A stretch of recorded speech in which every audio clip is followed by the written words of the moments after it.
You're listening to the N2K Space Network.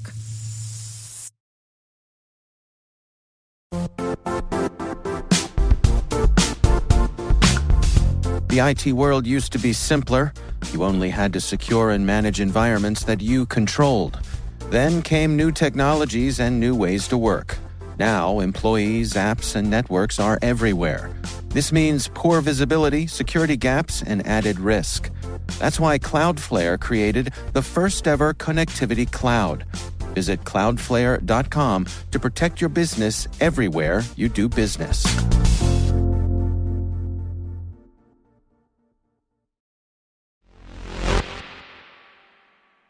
With its deorbit still targeted for 2030, the clock is ticking for the International Space Station. And NASA has said frequently before that low Earth orbit as a domain is something that they're happy to work with the private sector on in order to achieve their science goals, while NASA works on the next big challenges like cislunar space and beyond. So, how exactly is NASA going to work in LEO? T-minus 20 seconds to LOS speed rest. Go for deploy. Roger roll. Today is December 17th, 2024. I'm Maria Varmazis, and this is T-minus.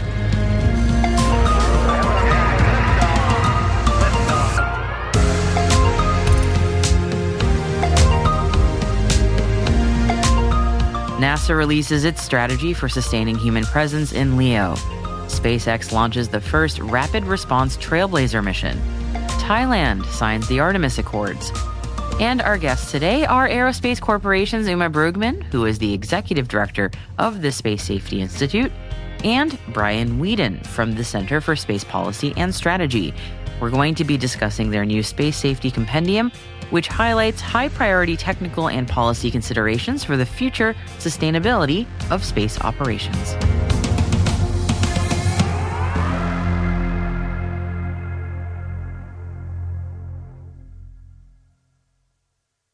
And here is your Intel briefing for this Tuesday.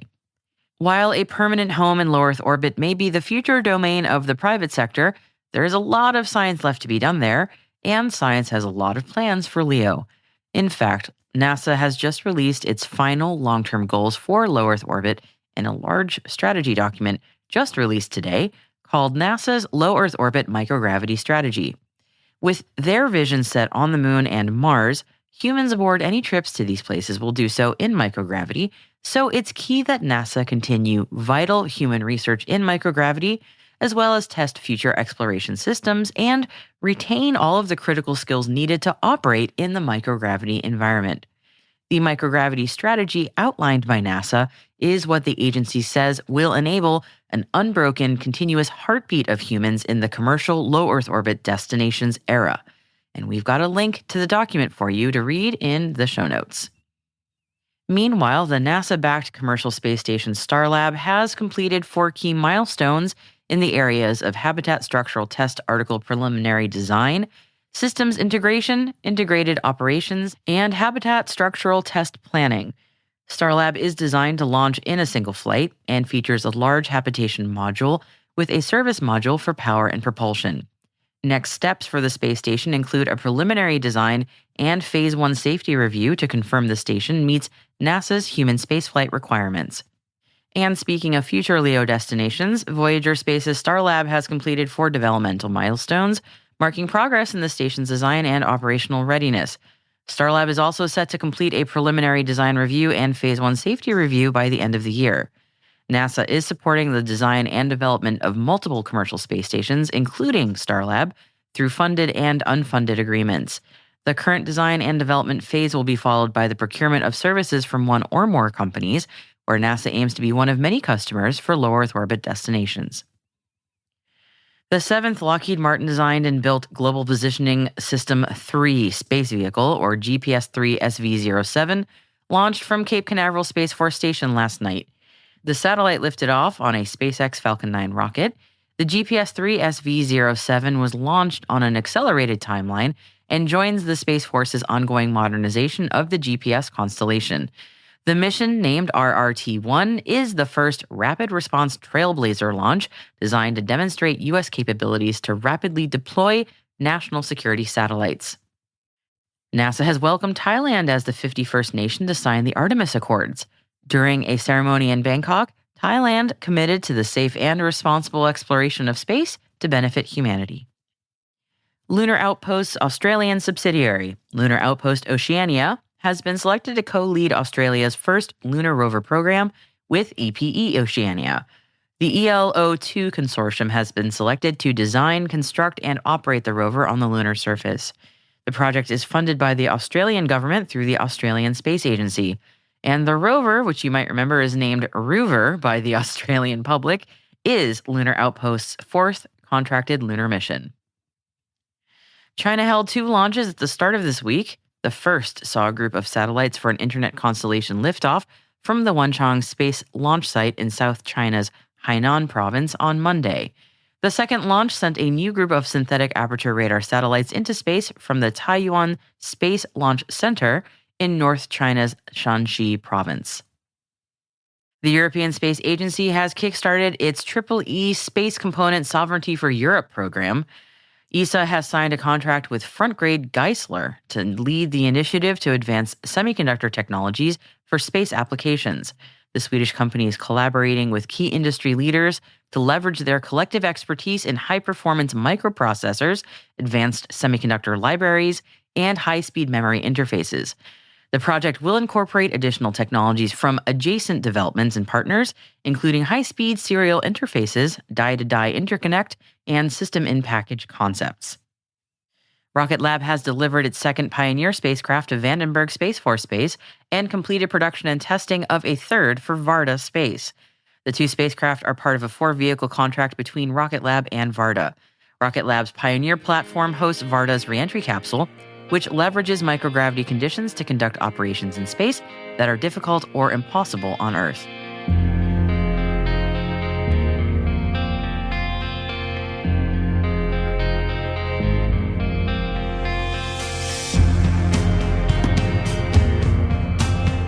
And that concludes our briefing for today. Check out the links to all the stories that I've mentioned in our show notes, and today we've also included 3 extra for you. One on the Artemis II core stage move from last week, another announcing the new leader of STEM engagement for NASA, and there's a third one from T-Mobile on their direct-to-cell satellite service.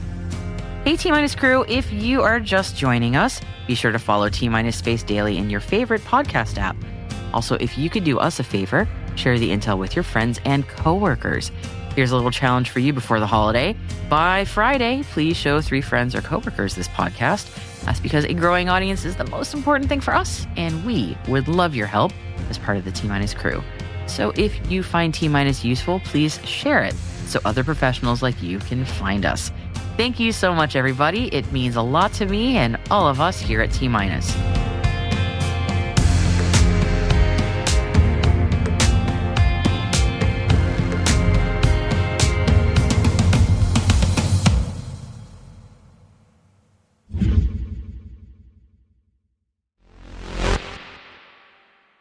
Today's guests are Aerospace Corporation's Uma Brugman, who is the Executive Director of the Space Safety Institute, and Brian Whedon from the Center for Space Policy and Strategy. We're talking about the hot-off-the-presses 2024 Space Safety Compendium, which highlights high-priority technical and policy considerations for the future sustainability of space operations. I'm Uma Brugman. I am the Executive Director of Aerospace's Space Safety Institute. We released the first edition of the Space Safety Compendium. And this year, when we went back and looked at it, we incorporated feedback from industry and government reviewers. So we had several sessions with the government. We had several sessions with industry and took their feedback and incorporated that. The whole reason behind releasing this edition is to put forth our recommendations and observations on important safety issues. One thing I'll introduce is that we brought together in this edition cislunar safety. That was one area that we hadn't really talked about as much. And as more and more people go to the moon, there's an opportunity here for us to avoid the challenges that we have in the Earth orbit. So that's one of the areas that we made changes in. And the other area that I want to quickly point out is that when we talk about space operations, we've had a chance to observe what large constellation operators are doing. And I want to say that they're doing an excellent job of avoiding collisions, minimizing creation of debris. And so that's something that we talk about a little bit in this edition that we didn't in the last one. Fantastic. Brian, I want to turn to you. A lot of the recommendations, I'm sure, have lean a lot on policy. And last 2 years, there's been a lot of work in policy, or at least a lot of discussion. Maybe not, things haven't gone as far as people would like, but we're things are being worked on.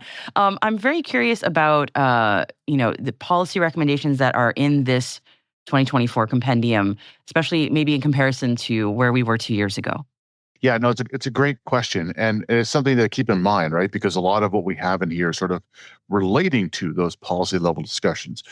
I'll say first and foremost, this document is not a policy document. The goal was to put together more technical, operational recommendations for best practices, but they are absolutely rooted in a lot of the policy questions.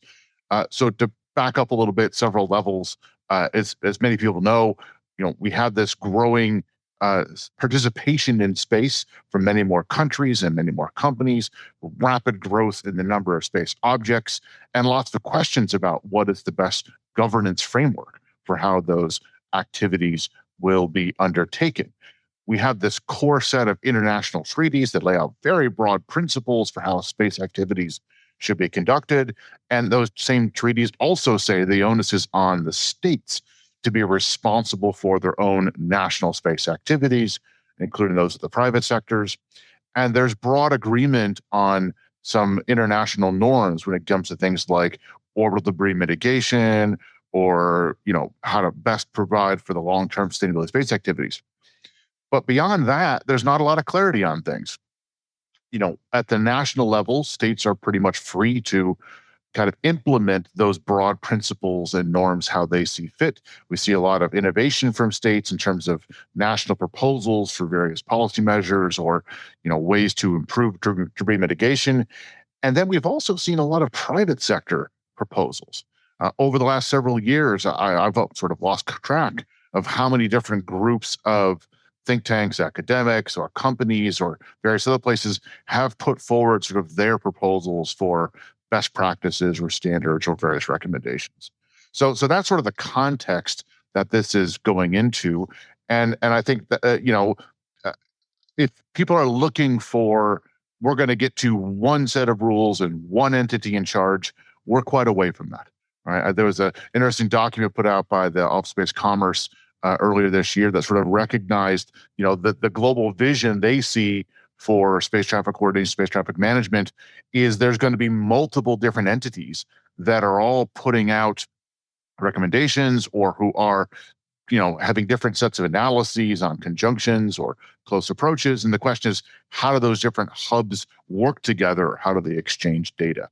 So that honestly is sort of the biggest sort of policy level recommendation we have in here, is the need to establish mechanisms for international coordination and cooperation between all the different stakeholders, public and private, within the U.S. and internationally. That's one of the biggest missing pieces that we see for taking the next step on many of this individual space safety issues we see. So diving into sort of the areas of the space safety issues, Uma, I'll go back to you for this one. Can you walk me through just broadly what those focus areas are for the SSI and sort of how that was gone through in this compendium? So I'll start with the easiest one, human spaceflight safety. As more and more humans are going out to space, think of those suborbital space flights, we're looking at what measures do we need to take? What needs to be in place? What are the technical hard challenges? For example, how could you, if there was an issue with having to rescue a human in space? Do we have the capability, or what do we need to have in place? Things like that. So that's what human spaceflight safety discusses. We've got launch and re-entry safety, and that's pretty straightforward. What do we need to have in place so that we have safe launches? And then when you're re-entering, how do you come in safely without creating any additional debris or having problems, having any collisions? We talk about space situational awareness, and that's pretty straightforward. We're looking at space debris. Where is it? What are the things that are around you when you're launching, when you are operating in space? And then space operations is about safely operating. Once you are through launch and you are in space, what do you need to do to safely operate? And we discuss things like active debris removal, what's needed to do that so that you can safely operate. Then we have cyber and spectrum. And this is, again, a very a new and emerging area. Cyber's been around, but cyber in space, what can happen? What kind of incidents could you see? What are the mitigations available? We talk about supply chain, things of that nature. Supply chain risk management becomes a big piece of our compendium this time. And then finally, we talked about cislunar space. We're talking about having an architecture around the moon that's similar to what we have on the Earth. What are some safe disposal options near the moon? How do we figure out, what can we do around the moon to keep it from creating the problems that we do have around the Earth? What we've heard that if there is debris in the cislunar space, debris can last 1,000 years. So how do you avoid that? How do you make sure that you are monitoring any kind of debris that's out there? So those are the 6 different areas. I'm curious, when you think back on this great effort, and this is a question for both of you, are there any points that particularly stand out to you, maybe that were either surprising or something that you want to make sure that people don't miss within this incredible piece of work, something that just really stands out to you? And Brian, since I haven't heard from you in a bit, I'll go to you first. Sure. I'll start with 2. One, on the topic of space situations where space operations, as Uma noted, 5-10 years ago, when people were thinking about these large constellations of several thousand satellites coming down the pipeline, there was a lot of concern about whether we're going to have all these crashes and lots of more space debris. One of the surprising things looking back is, we have gone from a couple thousand operational satellites to more than 10,000 active satellites, and we're not seeing crashes all the time. The companies that are operating the constellations are doing a very good job of avoiding collisions. And there's a lot of lessons learned from the procedures they've put in place, from the things we have done, both sort of on the technology innovation side, as well as on the organizational cooperation engagement side, to prevent this. So that's one of the things sort of that's surprising in a positive way. But of course, then the question is, as we continue to scale that up past 10,000 to maybe 20, 30, 40,000 and more, and there's more constellations come online, can we continue that growth? Are we going to continue to be able to find, that way to operate safely and overcome the additional challenges that are coming? That's sort of the good news on what's happened the last few years, and sort of a question of, well, we still have some challenges ahead of us we need to make sure we look at. The others, I'll just pick up something you mentioned. We have in place right now for Earth orbit a pretty robust set of guidelines for how to mitigate the creation of orbital debris and dispose of it and sort of make sure it doesn't pose a long-term problem. We are just at the beginning of thinking about what that looks like for cislunar space and lunar orbit. And some people might think, well, it's still pretty early, we're heading up there. No, there's actually stuff up there, and there's actually missions in lunar orbit that are already doing conjunction assessments to try and avoid collisions. And the one thing we discovered as we dug into this research is we can't just cut and paste the solutions from Earth orbit, because the lunar environment is radically different. There is no atmosphere in which you could clean stuff out of lunar orbit. You can't just, dispose of the atmosphere on the moon. Things are going to come in really hard when they re-enter because there's nothing to slow them down. That's So, right. Yep. That sort of hints at sort of where we are, and it's just thinking about this problem, and it's going to be different. It's going to be a different set of recommendations, and there's going to need to be a process both to figure those out and get everyone on board with those. One of the areas that we delved a little bit deeper this time is the in-space rescue capability gap. So as more humans start going into space, we think now is the time to start thinking about pursuing rescue capabilities. So we've been flagging the need to talk about space rescue for a while, and we're working with RAND Corporation. They have been frequent collaborators with us on this issue. We are planning to develop a technical blueprint or roadmap for developing rescue capabilities. And so we'll be publishing that. So stay tuned. It's coming to a major conference this summer. But that's an area we talk about in the compendium. Let's develop and implement a future-proof safety framework. Let's look at what gaps there exist right now, and let's address that as a community. Let's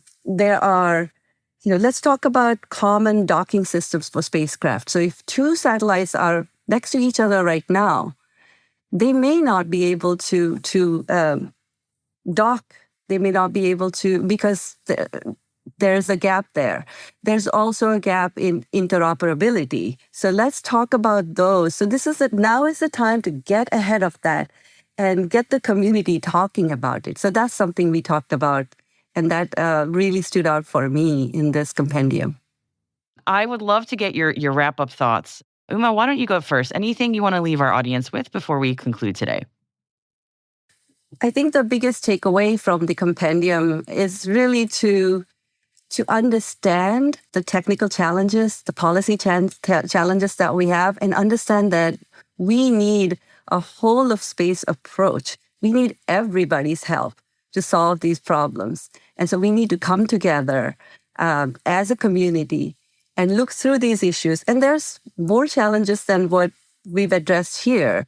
This by no means is the compendium comprehensive, but we want the community to look at these and start thinking about how to work collaboratively and come together to solve these problems.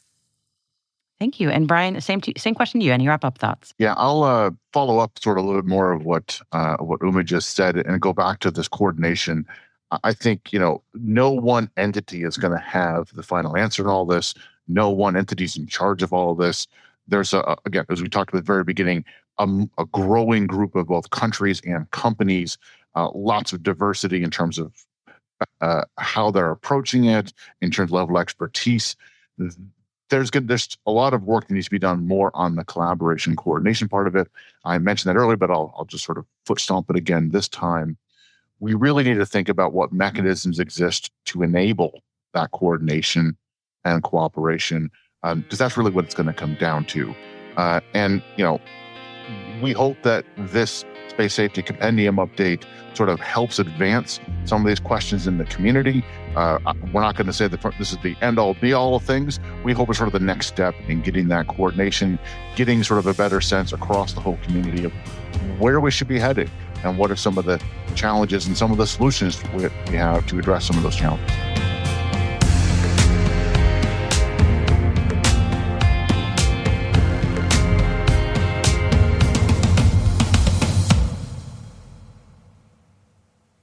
We'll be right back.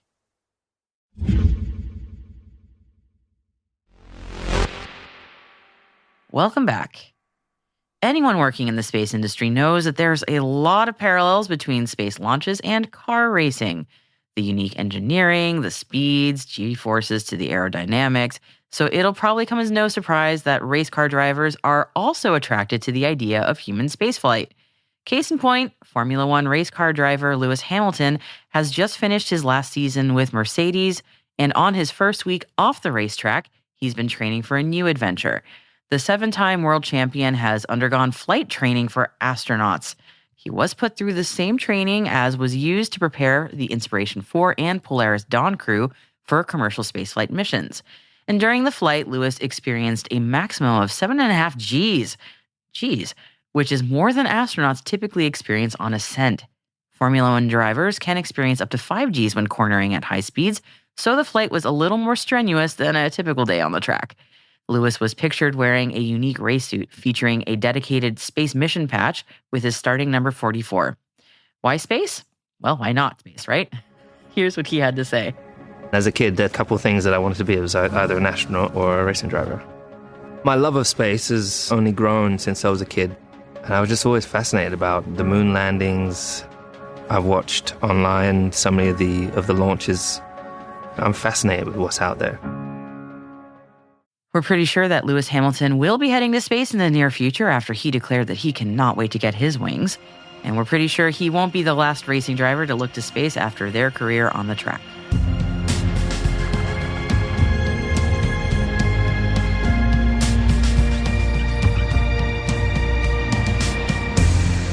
That's it for T-Minus for December 17th, 2024, brought to you by N2K Cyberwire.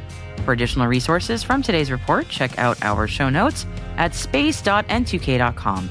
We're privileged that N2K and podcasts like T-Minus are part of the daily routine of many of the most influential leaders and operators in the public and private sector, from the Fortune 500 to many of the world's preeminent intelligence and law enforcement agencies. This episode was produced by Alice Carruth. Our associate producer is Liz Stokes.